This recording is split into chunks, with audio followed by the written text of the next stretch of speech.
tawon ni? Ha? Ngano pag mata na ko na naman ko'y utang, nayabag naman siguro ni. Ay, nabuang naman siguro mo. Paminawa ha, utang ng bawat Pilipino umabot na sa 158,171. Sanggol, bata man o matanda, paghilom! Huy, nagbuot-buot, panitawon mo, uy, di man taon ko pala utang na pagkataon, nabunsa naman tawon mo diya, oy, mo naman mo di pang lukda! Di dyan ka mabayad, uy!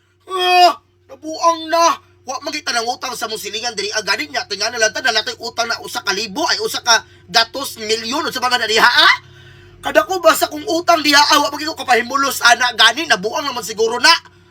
Kulira! Gara-gara ng inyo ha? Asa man di kontrata na mo bi kasulatan na mo bi nang utang ko ginaanak adak 158,000. Bahala mo diha di jud ko mabayad anak ti di jud ko mabayad anak bayot.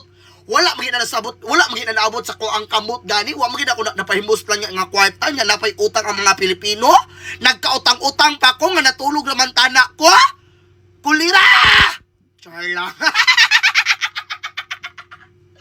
Hoy mga Pilipino, pagtuon mo bayad ha, kay ako di jud ko mo bayad bayot.